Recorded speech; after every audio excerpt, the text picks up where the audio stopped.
Good evening. Today, let's discuss Brigadier General Charles Young.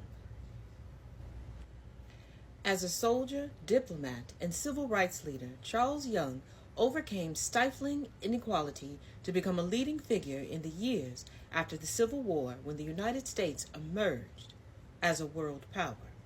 His work ethic, academic leadership, and devotion to duty provided a strong base for his achievements in the face of racism and oppression. His long and distinguished career as a commissioned officer in the United States Army made him a popular figure of his time and a role model for generations of new leaders.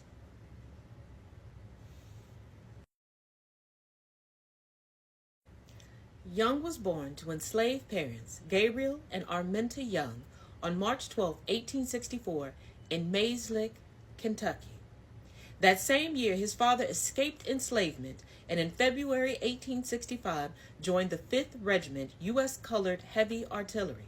Sometime after Gabriel's enlistment, young Charles and his parents relocated from Kentucky to across the river in Ripley, Ohio, seeking a new life in the river town, which just happened to be the center of abolitionism.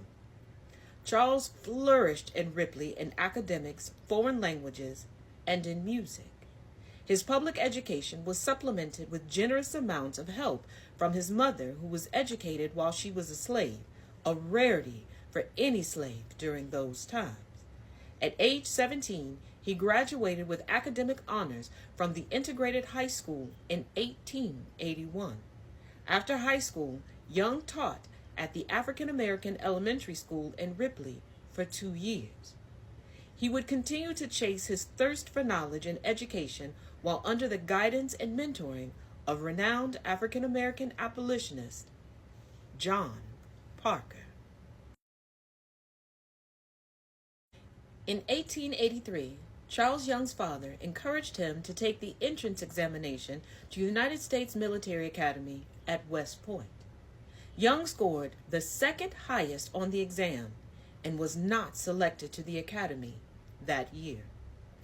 When the candidate ahead of him dropped out of West Point, Young would receive his opportunity the following year. He entered West Point on June 10, 1884, to become only the 9th African American to attend the academy and only the 3rd to graduate.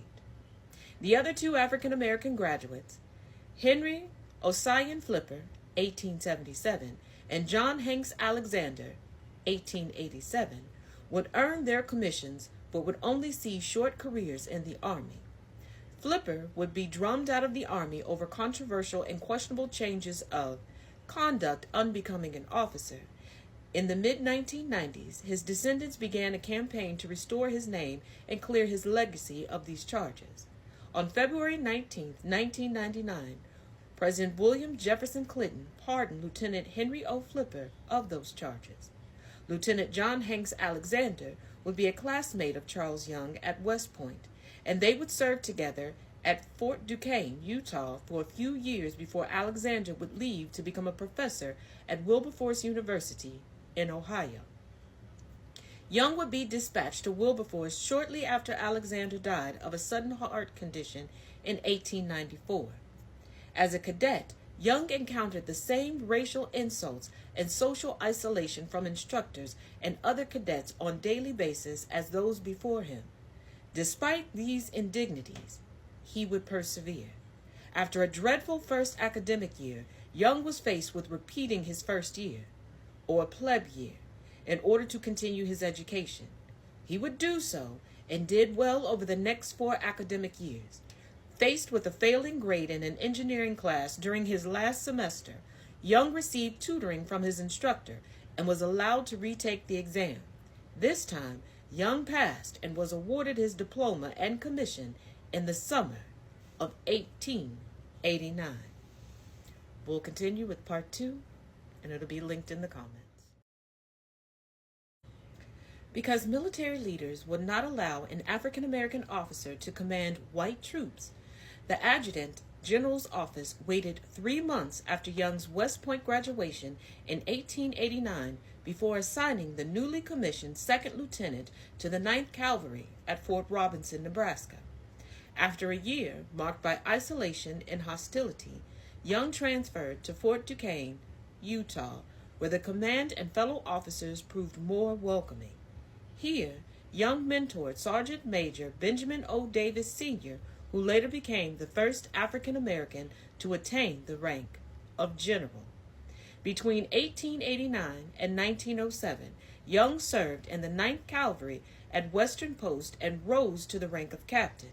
He also taught military science, served as a military attaché, and fought with distinction in the Philippine-American War, winning the praise of his commanders for his troops' courage and professionalism in and out of combat.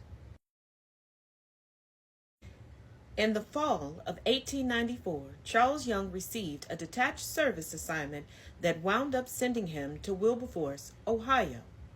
Young was to take over the planning and eventual teaching of the new military sciences and tactics courses at Wilberforce University. The original choice to fill this teaching position, Lieutenant John Hanks Alexander, died suddenly in Springfield, Ohio on March 26, and Lieutenant Young was dispatched to take up for Alexander. Lieutenants Alexander and Young had roomed together for a few years while at West Point Military Academy, and they also served at Fort Duquesne, Utah together for some time, so Young was no stranger to Alexander. Eventually, Lieutenant Young would build the program to just over 100 cadets by the 1898 class. Additionally, Young also helped establish the Wilberforce University Marching Band. Music played an integral part of Young's life, so it was no wonder that he enthusiastically helped to create the University Marching Band, since he had helped to teach and direct the band at his previous duty station in Fort Duquesne. Lieutenant Young remained at Wilberforce as a professor until early 1898, when the war with Spain had begun with the infamous sinking of the battleship USS Maine in Cuba.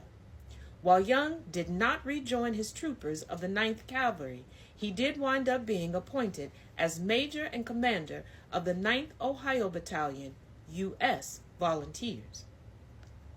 Lieutenant Charles Young became one of the distinguished professors at the university around the turn of the century, which included W.E.B. Du Bois, who would become a close, lifelong friend of Charles Young.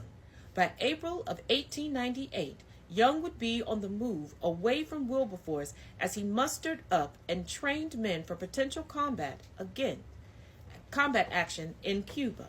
However, Young had established himself at the university and in the city of Wilberforce, and he frequently returned between his duty stations and assignments to visit and to purchase properties that he would call home for the rest of his life. Part 3 will be in the comments. In the summer of 1903, Captain Charles Young would become the first African-American National Park Superintendent when he and his troops were tasked to manage and maintain Sequoia National Park in Northern California.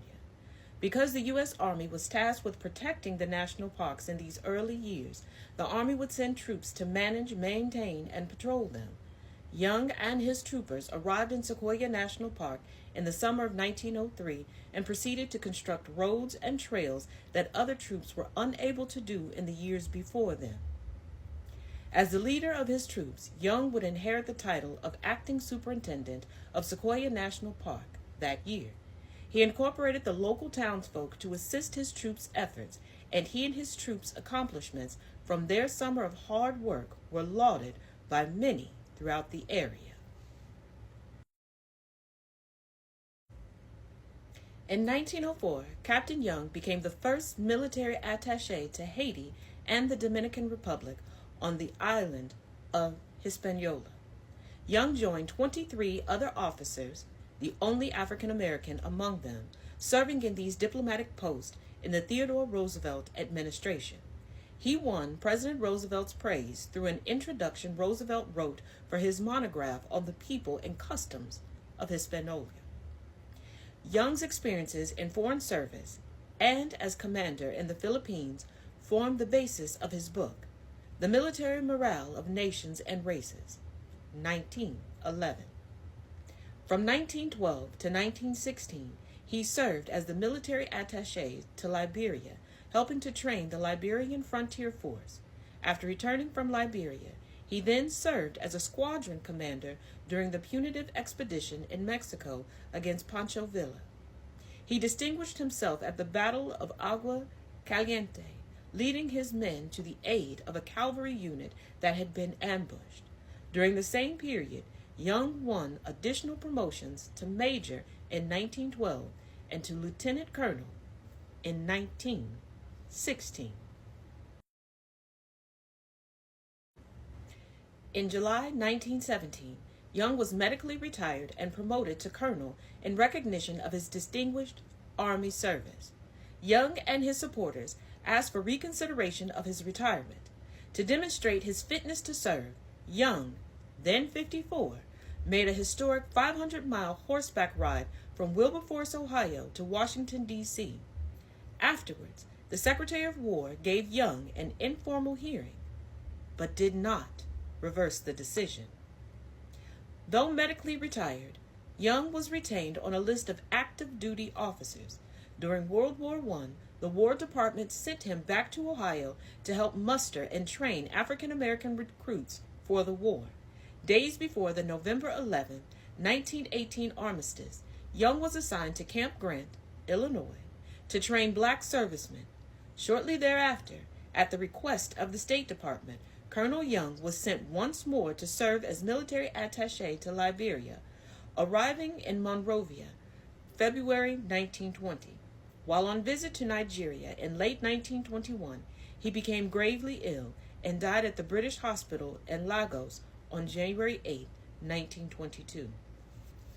Due to British law, Young's body was buried in Lagos, Nigeria, for 1 year before it could be repatriated to the United States for final interment. In the year after his death, Young's wife and many other notable African Americans lobbied the U.S. to repatriate Young's remains from Nigeria so he could receive a proper burial in American soil. 1 year later, Young's body was exhumed and transported back to the U.S. After arriving back in the U.S. in New York City in late May of 1923, Young's body received a hero's welcome. Thousands upon thousands celebrated Young's life as he made his way to Washington, D.C. On June 1, 1923, Colonel Charles Young became the fourth soldier honored with a funeral service at Arlington Memorial Amphitheater before burial in Arlington National Cemetery. After the memorial service, he was buried alongside the thousands of other heroes in the Arlington National Cemetery. On November 1, 2021, Charles Young was honorably and posthumously promoted to Brigadier General. General Charles Young's tomb is located in Section 3, grave 1730B, not far from where his memorial service took place in the Arlington Memorial Amphitheater.